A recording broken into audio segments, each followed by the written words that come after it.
we are on the fourth and final of the lectures of the history of Anglicanism.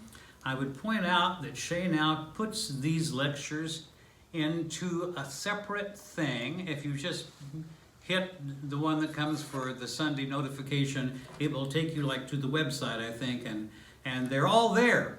You get, all the lectures and some of Father Jim's stuff.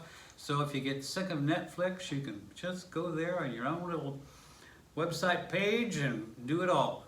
I noticed that the first lecture had a whole lot of people watching, but after that, second and third didn't, and I think that's because people don't realize you have to press the thing first, and then it takes you to the website, and then you scroll down to where it says first lecture, second lecture, third lecture, fourth lecture.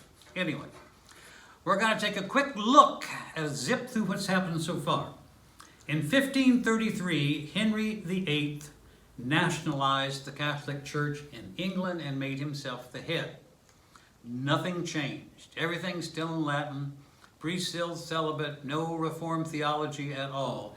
Henry was never an Anglican. So he dies, passes to his son Edward VI. Edward VI was raised by the Calvinists. He came into the throne at age 9. He died at 16.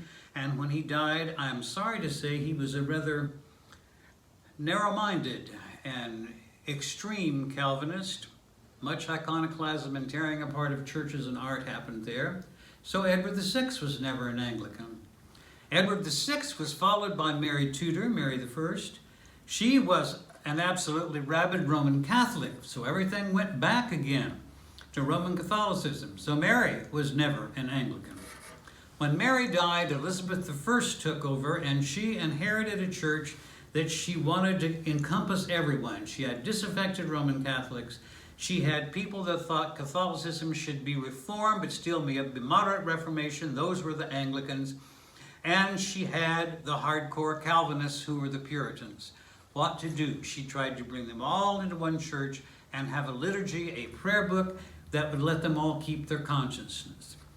Now, the church was about 60% Puritan under Elizabeth. She had a lot of Puritan people working for her in her council, but Elizabeth was not a Puritan. She liked church music, she liked drama, she liked beauty and worship, and in her private chapel there was an altar with a frontal, with a crucifix, and the priests officiating were wearing copes and tunicles. So that, of course, just sent the Puritans right up the wall. So Elizabeth I was the first Anglican monarch. Elizabeth dies and is succeeded by James VI of Scotland, who became James I of England. He had been raised Presbyterian, not terribly fond of it, rather like the Anglicans, was captured by the thought of Lancelot Andrewes, that high church priest that really wanted to be a Reformed Catholic, a real Anglican. And under James, the King James Version, the authorized version was published. When James died, he was succeeded by Charles I. And Charles I presided over the first real Anglican counter-reformation to face off against the Puritans, because by then they had this free will theology called Arminianism, and the Puritans hated that. And so there began a reform to bring beauty back into the churches, to bring the sacraments back. All of this drove the Puritans mad. William Laud became the Archbishop under Charles I, and he instituted this all over England. There was a tragic flaw in all of this. King Charles I believed in the divine right of kings, whatever I say is God's will, and William Laud didn't try to convince people gently by conversion. He did it by forcing conformity. That is never a good idea.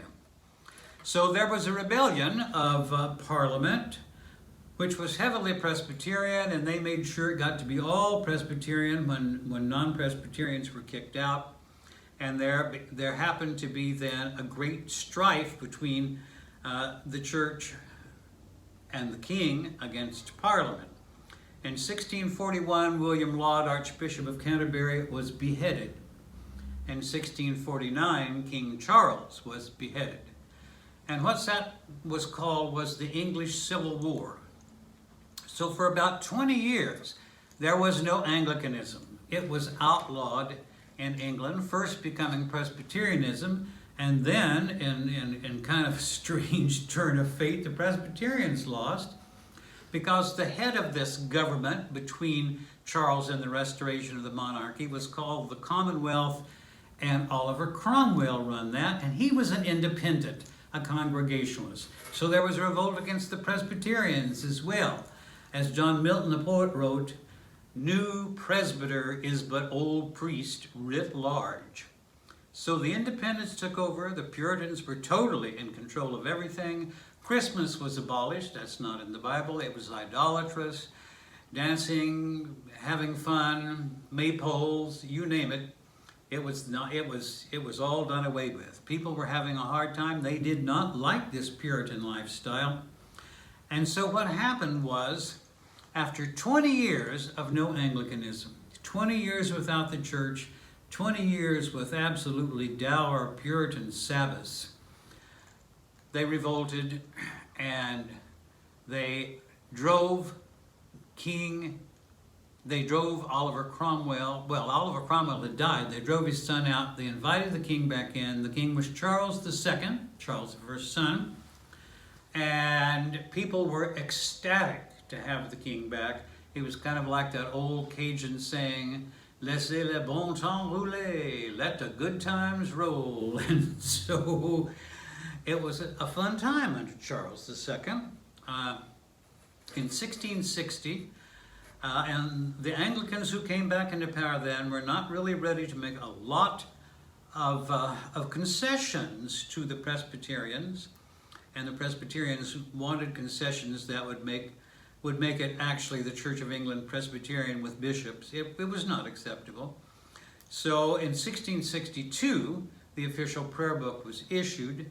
It was pretty much a high church victory after that. And the Presbyterians were kind of left. Now, what happened? Okay, the church then had to do with the people in charge of the parish churches who were Presbyterians, what the Presbyterians had done to the Church of England people who were in charge of churches and were not willing to become Presbyterians. They were evicted. Some stayed and conformed, although their theology was still that. Others left, and at this time we begin to get separate kind of denominational things started with them. So, with that, Charles died, converting to Roman Catholicism on his deathbed. Shame. And is succeeded by his brother, James II, who is openly a Roman Catholic. This could not stand. Neither the Puritans nor the Anglicans were willing to stand for that. And so they invited William and Mary of the Netherlands to come over as monarchs in 1688, and that was called the Glorious Revolution. Why did they invite them? William of Orange had no big claim, but Mary, William's wife, was a daughter of James II. So there was that. Now, they were not the legitimate heirs to the throne. That would have been the son of James II. But that was an untouchable thing because he was a Roman Catholic. So William and Mary come to the throne. William kind of left it to Mary because he liked to go out and hunt and fight wars with the boys, and so there it was. When they die, they are succeeded to the throne by Mary's sister, Anne. And Anne was also a daughter of James II. Now, let me go back for a minute and say that when they brought over William and Mary, those high church bishops, because they were that tragic flaw, divine right and the law, they thought that even though James was a Roman Catholic, he was the legitimate heir and they shouldn't bring someone else in. No slack was cut for those bishops, and they became the non-juring Anglicans, meaning to say it was kind of a schism church. Lasted until the beginning of the 19th century. Some beautiful things came out of it. So when Anne becomes queen, now those of you who go to movies, there's been a movie made about Anne lately, and the poor thing. I think she was pregnant 17 or 18 times, and none of them survived into more than 2 years. It was a tragic thing. I mean, it's hard for a guy to imagine being pregnant once, but 18 times, dear God. Well, Anne was popular. She is still called Good Queen Anne, and Good Queen Anne worked for the church. She was a high churchman of the old Caroline divine type. I mean, I do believe some of the silver at Trinity Church, Wall Street, was given to them by Queen Anne. Poor curates, priests that hardly had enough to live on and eat. Queen Anne's bounty gave out stipends. She was a good person. But she died with no heirs, of course, after all those 18 children, and now we are left with Anglicanism in the 18th century. When I was in seminary, the history professor said, well, when it comes to Anglicans in the 18th century, it is best to close your eyes and just skip over it. It was not a good time. It was boring. And it came at a time when something was happening called the Enlightenment. And the Enlightenment was the broad-minded science, and no one wanted to get into any religious stuff anymore. Some believed in God. Some were deists. They believed in God, but they thought of him as a watchmaker. He wound creation up and then went away and let it do its thing. George Washington was a deist. Thomas Jefferson was a deist. A lot of deism was around amongst the educated in those days. So it was not a good time. It was not a good time. The churches were in disrepair. The services, I would have found intensely boring. There were private pews, there were box pews, so families could come in and bring their lunches with them. Some brought their dogs into church with them into those box pews, which was their own personal property. There had been no new church buildings, and service amounted to morning prayer, litany, and ante-communion with a long sermon. And you didn't get much to do then. You might be able to sing a psalm or something, but what happened was the liturgy was not between the priest and the people, it was between the priest and his clerk. His clerk, spelled clerk, here was the priest in the pulpit, and here was the clerk in the little lectern thing below him. And if someone said, "The Lord be with you," the clerk would say, "And also with you." Oh, well, he'd say, "And with thy spirit," but that's all right. So you had the clerk and the rector having this two-part thing. It was called the parson and clerk duet. So you had to sit through all this stuff. It wasn't much to it. It was mind and soul deadening. And the 18th century church was very much a part of the establishment. It was a department of state, like we have, the Department of Agriculture, the Department of Human Resources, the Department of State, of Defense, of the church. Yeah, that's how it went. There was a Department of Church. It was under the state. And that kind of church, there's a word for it. It's called Erastian. Erastian. It's a captive of the state. So the church was Erastian and a captive of the state. The state was running stuff, not the church nor bishops, no. So the one good thing that happened out of all that boring was John and Charles Wesley, founders of Methodism. Now, Wesley was a high churchman. This may be surprising because we think of him as the person that started Methodism, he and Charles, and they did. But it started as a high church movement with regular fasting, with weekly communion, in a time that communion in so many churches was only 4 times a year. So he did good things, plus the fact they had good music. Charles was quite the hymn writer, and they used things for kind of fun. I believe it was Charles that said, "I don't see why the devil should have all the good tunes." So on they went with that, and people went to that. It was an emotional response. And after the mind-numbing deadness of the rationality of the Enlightenment, people were ready for a little fire in their religion. So they flocked to Wesley's outdoor sermons and the spirited singing that they had. Church was fun again. Now, as things often happen, they left the church. Now, part of that was because it really caught on in the United States. Well, it wasn't the United States yet, it was the colonies, because the colonies have always had this revivalistic kind of religion, starting in the New England states, where Congregationalism was the state church, as opposed to the southern states from Virginia on down, that the Church of England was established. They got money from the states to exist on. Some states, some colonies had no established religion at all, like Pennsylvania, for instance, founded by the Quakers.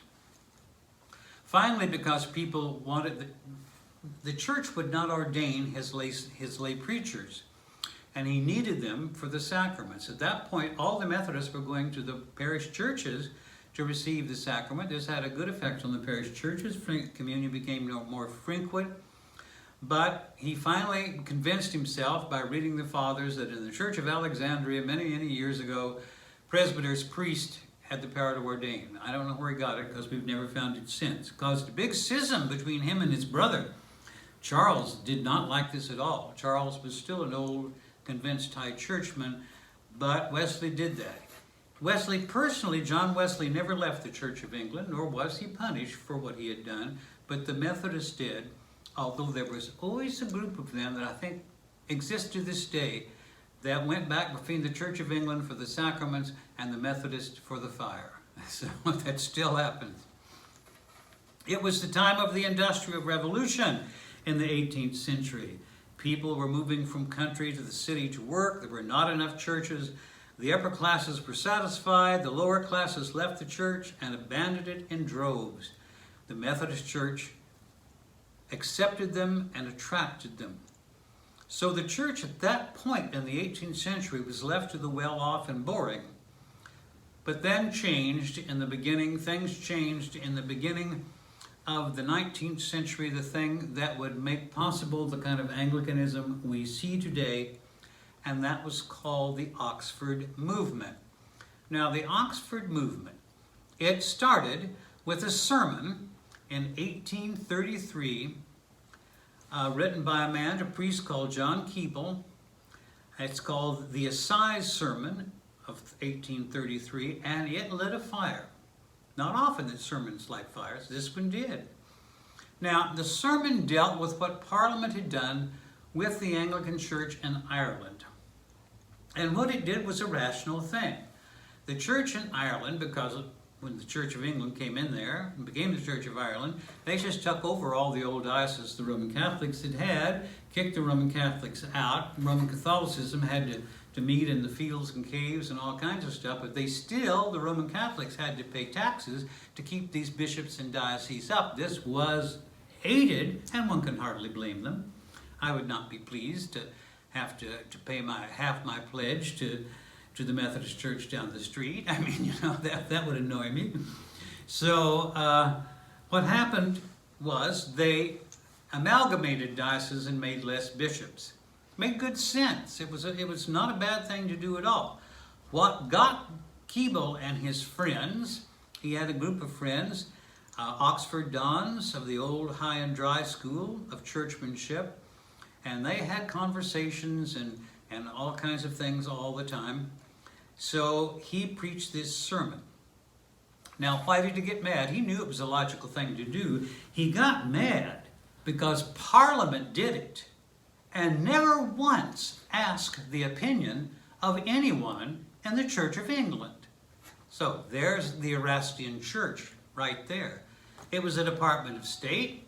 Parliament and the monarch had a right to do what they want to. Screw the church. I mean, they wanted to change them. We won't ask anyone.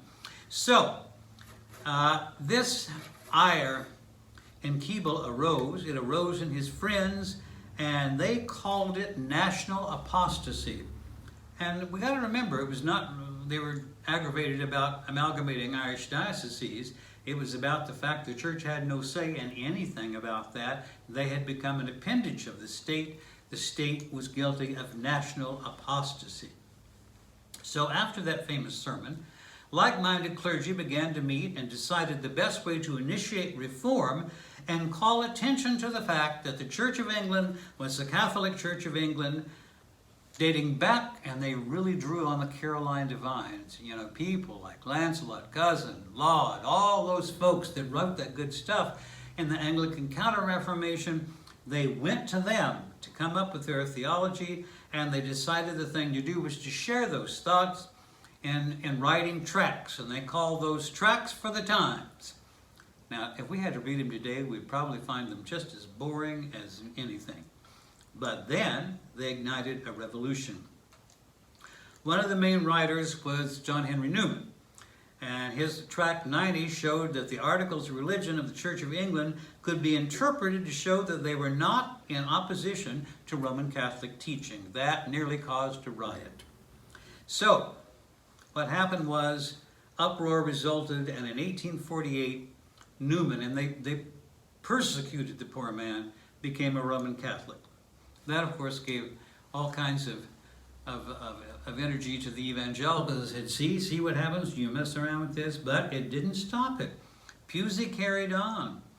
And so they then began to see that the ideological, this belief of the old high and dry and the Caroline divines, needed to become practical. It needed to show up in church, where everyone, the common people, the people who left the church, can be exposed to what Anglicanism was supposed to be.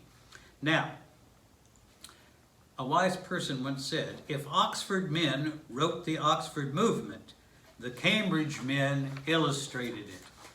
And what that meant was the Cambridge Camden Society was founded in 1839, renamed the Ecclesiological Society in 1846. Church decoration and church art were now back, and they were right there in those plain, ruined churches the Puritans left, and they began to be decorated. Much attention was paid to that society. It got to be an in thing. Altars began to have colored frontals, candlesticks, crosses. Bishops and the Puritans, well, the evangelicals are called now, just almost had a collective nervous breakdown. It's hard for us to understand when we visit Methodists, Presbyterians, United Church of Christ, you know, even Southern Baptist, you know, where their communion table is, there's always a cross on it. Now, that had been, since Cromwell's time, considered to be absolutely idolatrous. There were no crosses there. Anglican altars in the 18th century had the table, and behind it on the wall was a nice kind of artsy painting of what was called the Belief, the Apostles' Creed, the Lord's Prayer, and the Ten Commandments. Now, that was found all over England. That's what you got. Now, sometimes you got a picture of Old Testament people, and it dressed it up a little bit, but pretty well you got those three things: the Creed, the Lord's Prayer, and the Ten Commandments. They wanted everyone to know those. See, it's an instructional kind of thing.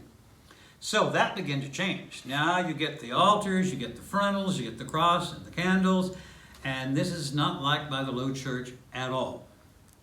So they go to work on this, and they go after, at this point, beginning to add vestments as well, and the evangelicals and the Low Church bishop tried to enforce Calvinistic plainness, but they had not read the small print in the prayer book, and the Oxford and Cambridge men had. Such ornaments of the church and of the ministers thereof at all times of the ministration shall be retained and be in use as were in the Church of England by the authority of Parliament in the 2nd year of the reign of King Edward VI. It was still in the prayer book. And everything was there in the 2nd year, because at that point Edward had been 11 years old and hadn't begun his big Calvinistic thing yet. So all things that were there were therefore legal. Now, they had that. That meant the vestments and the ornaments had remained much the same as before the Reformation under Edward, and they should now. Well, the evangelicals and the Calvinists were not going to let that go that easily, but they did have that rubric against them, okay. But art and literature and music And all those things were now deeply involved in those parishes affected by the Oxford movement. And so they tried to get the state on their side, Parliament. And Parliament, the interesting thing was Queen Victoria had two major prime ministers. There was Disraeli, whom she loved because he flattered her. He was Low Church. Then there was Gladstone, whom she liked not at all. He was High Church. So anyway, the Protestant Association went to Parliament to stop the Oxford movement, and Parliament passed the Public Worship Regulation Act of 1874 to put down and out all those things. Crosses behind altars became illegal. Candles became illegal. Vestments became illegal. Well, what happened? Clergy began to be prosecuted and taken to the courts and sent to jail. 5 were imprisoned for such offenses as they took the eastward position, that is, they stood in front of the altar, not at the north end of it, for communion. They used incense, vestments, mixed chalice, water mixed with the wine, that's been done since ancient times, and altar lights. So Father Tooth of St. James Hitcham was sent to Horsemonger Jail for 28 days. Father Pelham Dale of the City Church of St. Vitus was sent to Holloway Jail for 49 days. Richard Enrock of Holy Trinity Bordsley, Birmingham, went to Warwick Jail for 49 days.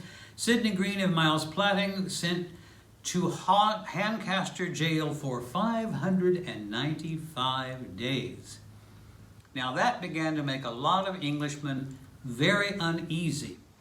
And when the saintly Bishop King of Lincoln was also prosecuted by the Protestant Church Association for the same kind of ritualism, the matter had gone too far. One step too far for the Protestants. So, Bishop King was exonerated by his fellow bishops, and when the Church Association tried to appeal to the government, they were refused, and from then on, PWRI, the Public Worship Reform Act, was just ignored. So, the imprisoned priests became the new martyrs. Bishops could have vetoed those imprisonments, and they didn't, which led Father Staunton to say, and I love this, that he wanted bishops elected by people of the church, not appointed by the state. To which a high church official replied, a system which came perilously near blasphemy. Well, of course, in the American church, we elect bishops. In the Church of England, they don't. Still yet, they are appointed. I must say that they managed to get some good appointments, but back then it was all political. So, one of my favorite stories is, because things are changing, you begin to see the churches look totally different. People are coming to them. They're going to the slum churches. The poor are coming back. The young are coming back. And here's what happened at St. Paul's Cathedral on Easter Eve. A well-dressed man rushed into the choir during the anthem, then put his hat on, ran at an astonishing pace, jumped cat-wise upon the altar, and in a moment had dashed the cross, candles, flowers, etc. on the floor of the sanctuary. He was pursued by a little crowd of purpose who with zeal and difficulty got hold of him. Among his captors was Canon Gregory, who, as the man was shouting, "Protestants to the rescue!" at the top of his voice, the good Canon took out his pocket handkerchief and with great decision put it into the man's mouth. Altogether, the scene was astonishing, the press reported. Now, whereas the Protestant Anglicans did things for the poor, the Anglo-Catholics, the high church people, did things with the poor. This I know because I had a church mainly of poor people. 95% of the 1,050 people at All Saints Highland Park were Latino. I know how that goes. We were part of it. It wasn't done on them or for them, it was done with them. They discovered this in the mid-19th century, and so they couldn't get any cardinal parishes with good incomes, they took the slum parishes and helped the people. St. Peter's London Docks, where Father Lauder was the beginning of the Anglo-Catholic socialism, acts to aid the poor, working with the poor. I always have to say here, especially these days when the word socialist is thrown around as meaning the same thing as a communist, what they were after was things like old age pensions, medical help, food help, help for the unemployed, help with getting the people housed well. But that was, and they wanted the government to work with them on that. So that was Catholic socialism, of which Anglo-Catholics were big on that. It was a long-lasting influence was to help form the Labor Party, and finally, after the Second World War, national health care. So this work with the poor caused many to view Anglo-Catholics in a good light. The Anglo-Catholics formed working men's clubs, houses to rescue prostitutes, midwifery, clothing, food service, education, and political awareness. You see the rear end of that happen if you happen to watch TV, Call the Midwife. Call the Midwife, that was an Anglican group of nuns, I hope you all realize that, who had this I can't remember the name of it, the care for pregnant women kind of thing. Anyone remember what the name of that was? I can't remember. But anyway, there they were. And that was Church of England nuns that was running that to help the pregnant women. They were midwives. Midwives are well needed. Those were the early 50s that happened in. Now, where did the rituals and the vestments come from? Now, that's an interesting story in itself. Remember, all the vestments and things were found in the time of Edward VI. So, smart people, the ones that really thought the letter of the law, we want what was done in the first 2 years of Edward VI. Where would you find those things? Where those bishops and priests were buried, of course. You ever seen brass rubbings? And they went back and they brass rubbed those suckers and they found what the vestments looked like. That was the Alcuin Society. So they designed things like they looked there. There was another group of people that said, yes, but if we hadn't had all that Puritan influence, we would have developed like the rest of the Western Church did, i.e. the Roman Catholics, and we'd have vestments that looked like that. So you got two kind of opposing views there. No one could give a darn about that today, but I often have a smile on my face when I see at the 8 o'clock Father Mark come out to preach, and he is wearing, second year of Edward VI, long surplice, long sleeves, black tippet around his neck. Whereas the server has on here a little short cotta thing with just loads of lace around the bottom. So we have Alcuin, St. Peter, St. Paul, and no one would ever know the difference nor even care. I find that kind of amusing. Now, there was a social status with Anglo-Catholics. Queen Victoria hated them. Edward VII, her own son, I don't think Edward VII believed in God. He said he didn't have any religion, but if he did, it would be, Johnny Smith's, whoever was, at the place Edward went, All Saints Margaret Street, one of the incense-laden, very high Anglo-Catholic palaces. In Edwardian times, Anglo-Catholics looked on rather like the Moonies, probably. If you had the religious divide between upstairs, downstairs, in that TV series, the Bellamy's upstairs would have been low, the servants downstairs would have been high, except for Hudson, who was a Scots and therefore Presbyterian. So those things happened. Now, I have to take a little aside because there's some very interesting things about the growth of religious orders. All this happened. Now, the orders for men did not grow as fast as the orders for women, and there was a reason for that. The orders for men are still around. In fact, the order that Father Mark and I and others of the parish are very fond of is the Society of St. John the Evangelist in Boston. That's an English foundation called the Cali Fathers. Cali was a kind of a suburb of Oxford. I have been there, their big lovely church. They do a very good work. If you don't have their little brother give us a word thought for the day on your computer, ask me or Father Mark how to get it, because that's a good thing to have. The women's grew very fast. I suspect that At the end of the 19th century, there were 2,000 of them. Now, there are not that many now. Why did that happen? Well, there was a kind of feminism that happened, and I find that very interesting.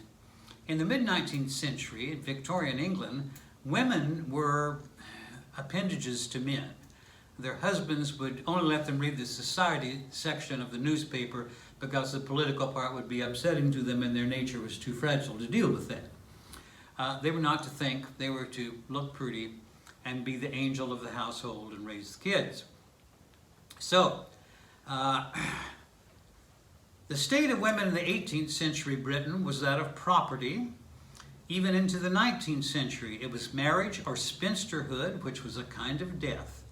A servant in the family. Remember from Pride and Prejudice, Mrs. Bennet, who got on everyone's nerves, was so anxious to marry off her daughters that she knew what every eligible man in the county had for an income. Remember, 500 a year, she would say. So, Anglo-Catholicism in general, and sisterhoods in particular, gave unmarried women new and meaningful things to do. This caused great criticism. There was a big flurry in the Pall Mall Gazette about this. One writer saying, yes, it was odd, but these things needed doing, working with the poor, so why not women? Another writer in the Gazette replied, the domestic and social ideal is the one generally recognized for the English woman are the highest one to which they can aspire. To be a good wife, mother, daughter, or sister is the highest ambition of women. Well, there were those that did not agree with that. Now, Christina Rossetti, the poet, we all sing her hymn in the bleak midwinter. Christina Rossetti's sister Maria was an Anglican nun. Christina was an Anglo-Catholic poet and kind of liberated. The Anglo-Catholic liberation very much involved her. Sisterhoods of nuns can be seen as a larger, silent rebellion against the patriarchal 19th century. Attitudes such as this reader in the Gazette wrote, life in a religious community is worse for women even than for men. God having given her a nature that looks to the other sex for support.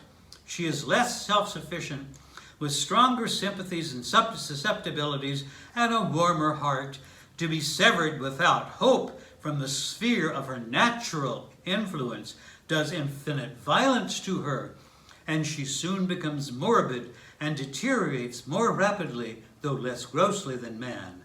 Besides, protracted silence frets her. Now, have you ever heard anything? Gives a whole new meaning to male chauvinist pig, doesn't it? So, women making decisions in their own lives, looking to the church and the priest for guidance, and not husbands, brothers, and fathers, this was shocking and immoral to Victorian gentlemen. And with convents came women in authority. Mother superiors ran things, and most often without the help of a male. By 1900, there were only a handful of communities for Anglican monks, but there were dozens of sisterhoods enlisting 2,000 to 3,000 women. Now, okay, what happens then? We have things looking just like St. Mark's by the time we get to the 1860s. We have it back. We have the church pretty well divided between the low church evangelicals and the high church Anglo-Catholics. We had all kinds of things. Those churches, those priests that were brought to court and sent to jail were, here's one. In the mid-1850s, Father Lydell had these charges brought.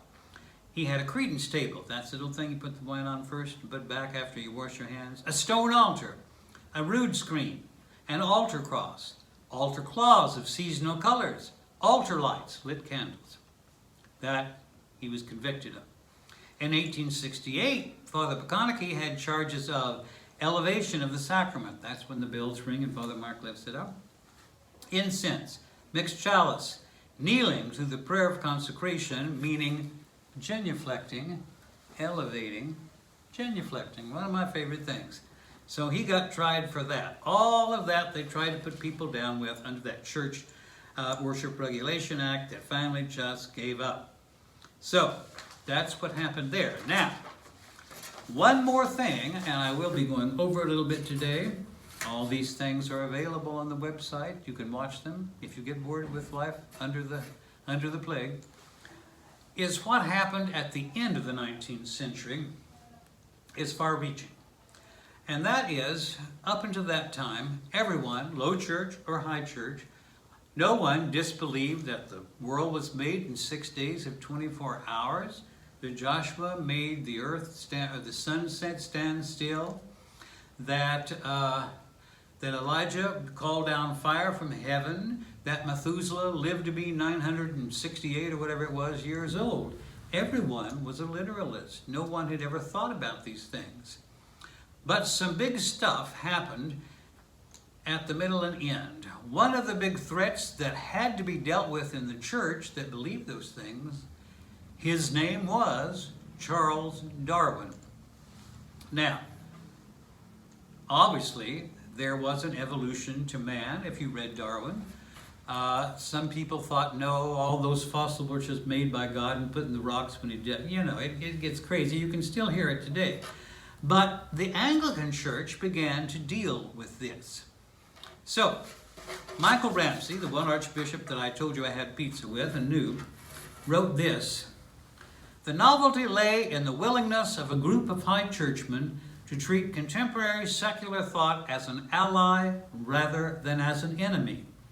These writers had no doubt as to the uniqueness and supernatural character of the Incarnation, but they gave an unwanted emphasis to the belief that he who became incarnate in the Logos, who had been at work in the whole created world, in nature and in man, in art and in science, in culture and in progress, and all in such wise that contemporary trends of thought, like evolution or socialism, are not enemies to be fought, but friends who can provide new illumination of the truth that is in Christ. These two conspicuous illustrations of the principle were A, the conception of evolution, and B, historical criticism of the Bible." And so beginning in about 1889 was a movement of Anglo-Catholics called the Lux Mundi. That means light of the world, the Lux Mundi movement. These were people dealing with how we had to interpret the Bible, and they got help from some German theologians on that, about its context, how the world had changed, what was meant in the first place. And evolution. Was God left out of evolution? Absolutely not. You know, sometimes when I do talk to fundamentalists, they want to believe it, but they think it leaves out God. I don't think it leaves out God, for heaven's sake. Looking at the process of evolution as it has happened to mankind since about 250,000 years ago, I see the footprints of God all over that. It's the coming of consciousness, the awareness of God. So, you know, there it is. So, Ramsey would go on to say that Anglo-Catholics were willing to disclose the Anglican vocation, to risk untidiness and rough edges and apparently insecure offenses, so that it may be in and through the intellectual turmoil of the time and not in aloofness from it that the Church teaches the Catholic faith. There are things happening in that Lux Mundi, later called liberal Catholicism, that makes me rejoice to be an Anglican. We are able to look into everything that comes along, and there's untidiness, and we fight it. I remember when we were talking in the 60s and 70s about ordaining women to the priesthood, that was very hard. We had never had female priests before. I will confess this, I was a deputy to General Convention, and I voted against it. I was wrong. Takes time to work these things out, okay? I was less worried about the same-sex marriage in the church. There was so little biblical stuff to go on in the first place that, it was the loving and right thing to do. Why not? Some people are born not like the majority. I got no problem with that. And that's what an Anglican can do without giving up his belief in the Nicene Creed and Jesus as God made flesh and the solemnity of a solemn high mass, no, I would consider myself a pretty orthodox Anglican. But I accept all those things that we have profited by to have, that is taught to us by the world. Now, that is kind of where I am. So, what would I consider myself? If someone asks me, are you a Protestant or a Catholic? I generally say, an Anglican. Anglicans see themselves as the bridge church, the via media, between the subtractions of Protestantism and the additions of Roman Catholicism. I got no problem with that, okay? I would see myself as an Anglican. If I had to use the two terms, Protestant and Catholic, I would go back to what Bishop Cousins, he was a Caroline divine, how he defined himself when pressed on that by the Puritans. And actually, one of my parishioners in Highland Park thought he invented it when people wanted to press him down. And that is, I'm a Protestant Catholic. That kind of gets it. I'll not turn that one down. I'm a Protestant Catholic. Now, the point is, no Anglican today would ever dispute any of the big things of Martin Luther's Reformation about justification by faith. I don't think any Roman Catholics would. Those big questions have been solved. But I think we need the presence of Anglicanism to show us something that is just not totally Protestant or not overstated Roman Catholic.